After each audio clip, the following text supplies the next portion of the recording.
नमस्कार मित्रांनो, सर्व दिव्यांग मित्रांसाठी एक महत्त्वाची माहिती आहे। जर तुमच्याकडे दिव्यांग असल्याचे म्हणजेच अपंगत्वाचे प्रमाणपत्र असेल, म्हणजेच तुमच्याकडे UDID कार्ड जर असेल, तर तुम्हाला तुमचे eKYC करणे आवश्यक आहे।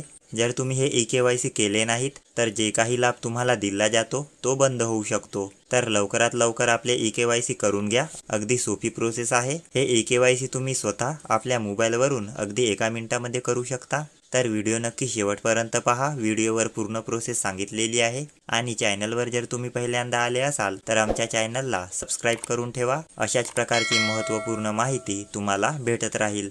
तर चला मित्रांनो, व्हिडिओला सुरू करूया। तर सर्वात अगोदर तुम्हाला Google किंवा कोणत्याही एका ब्राउझरवर जाऊन PWD लॉगिन असे सर्च करायचे आहे। सर्च झाल्यानंतर खाली तुम्हाला पहिलाच वेबसाईट दिसेल, त्यावर तुम्हाला क्लिक करायचे आहे।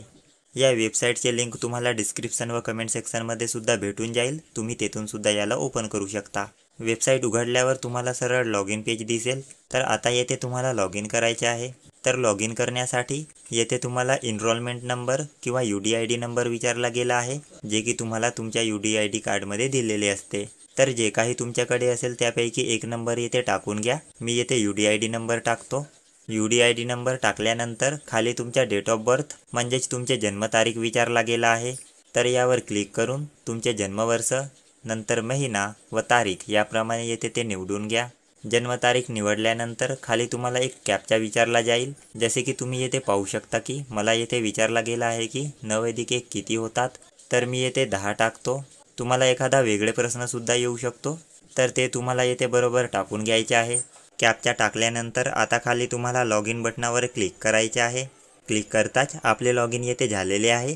लॉगिन झाल्यावर तुमची संपूर्ण माहिती येथे तुम्हाला पाहायला मिळेल। तसेच खाली स्क्रॉल केल्यावर तुमचे मोबाईल नंबर व ईमेल ID सुद्धा येथे दिसेल, जे की तुम्ही बदलू सुद्धा शकता। जसे की मोबाईल नंबर जर बदलायचे असेल तर अपडेट मोबाईल नंबर यावर क्लिक करा। येथे जे कोणतेही मोबाईल नंबर तुम्हाला पाहिजे असेल ते येथे टाका। नंतर जनरेट OTP वर क्लिक करा। तुमच्या नंबरवर एक OTP पाठवला जाईल, तर ते OTP टाकून सबमिट बटनावर क्लिक करा। अशाच प्रकारे ईमेल ID चेंज करण्यासाठी किंवा नवीन ईमेल ID ॲड करण्यासाठी या ऑप्शनवर क्लिक करा। नंतर तुमचे ईमेल ID येथे टाकून घ्या व जनरेट OTP वर क्लिक करा। तुमच्या मोबाईल नंबरवर किंवा ईमेल ID वर तुम्हाला एक OTP पाठवला जाईल। ते OTP तुम्हाला या ठिकाणी टाकून घ्यायचे आहे व सबमिट बटनावर क्लिक करायचे आहे। आता eKYC करण्यासाठी तुम्हाला वर यायचे आहे। वर आल्यावर या ठिकाणी तुम्हाला अपडेट eKYC असे दिसेल, त्यावर तुम्हाला क्लिक करायचे आहे। नंतर स्क्रॉल करून खाली या। येथे तुमचे आधार नंबर हे ऑटोमॅटिक आलेले दिसेल। खाली या बॉक्सवर क्लिक करा।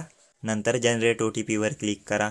क्लिक करताच तुमच्या मोबाईल नंबरवर एक OTP पाठवला जाईल, तर ते OTP तुम्हाला येथे टाकून घ्यायचे आहे। OTP टाकल्यानंतर खाली व्हेरीफाय OTP वर क्लिक करा।